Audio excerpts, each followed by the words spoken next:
नमस्कार, मी सुमित शंकर सावंत आणि तुम्ही पाहताय TV9 मराठी। या बातमीपत्रात बऱ्याच महत्त्वाच्या बातम्या बघायच्या आहेत, पण सुरुवातीची बातमी आहे नागपूरमधून। नागपूरमध्ये हिवाळी अधिवेशनाचा आजचा पहिला दिवस आहे। फडणवीस सरकारचंच पहिलं अधिवेशन असून अनेक मुद्द्यांवरून हे अधिवेशन गाजणार आहे। या अधिवेशनात 20 विधेयकं मांडण्यात येणार आहेत। विरोधकांना विरोधी पक्षनेतेपद दिलं जाणार का हे पाहणं देखील महत्त्वाचं असेल। सरकार आणि विरोधी पक्षांच्या प्रस्तावावर चर्चा होणार आहे। कापूस, सोयाबीनचे पडलेले दर आणि ईव्हीएमच्या मुद्द्यावर अधिवेशन गाजणार असल्याची माहिती कळते।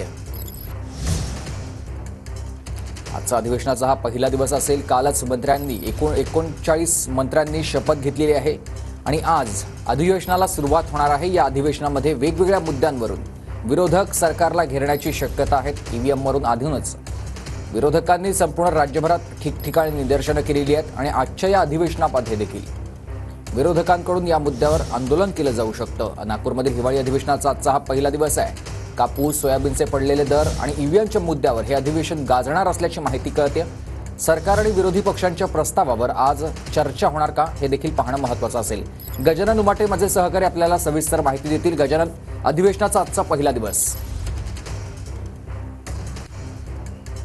नक्कीच हिवाळी अधिवेशनाचा आजचा पहिला दिवस आहे। 11 वाजता विधानसभेचं कामकाज सुरू होणार आहे आणि 12 वाजता विधान परिषदेचं कामकाज सुरू होणार आहे।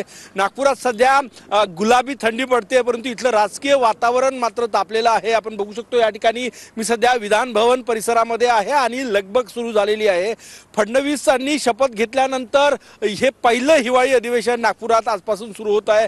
कालच 39 आमदारांनी मंत्रिपदाची शपथ घेतली, त्यांच्यावर जबाबदारीही सोपवली जाणार आहे। परंतु या हिवाळी अधिवेशनामध्ये विदर्भात अधिवेशन होत आहे नागपूर करारानुसार, त्यामुळे विदर्भातल्या प्रश्नांवर चर्चा होणार आहे। त्यामध्ये सगळ्यात महत्त्वाचा प्रश्न जो आहे तो सोयाबीन कापसाचा पडलेला भाव, त्यासोबतच विरोधकांनी जो ईव्हीएमचा मुद्दा उपस्थित केला त्यावरही चर्चा होणार आहे। एकूणच या हिवाळी अधिवेशनामध्ये 20 विधेयक जे आहे ते मांडले जाणार आहे। त्यासोबतच सरकारी आणि विरोधी पक्षाच्या प्रस्तावावर सविस्तर चर्चा केली जाणार। एकच आठवड्याचं हे अधिवेशन आहे, प्रश्न उत्तर होणार नाही कारण की वेळ अपुरा होता, परंतु अनेक मुद्द्यांवर हे अधिवेशन जे आहे ते या ठिकाणी गाजणार आहे।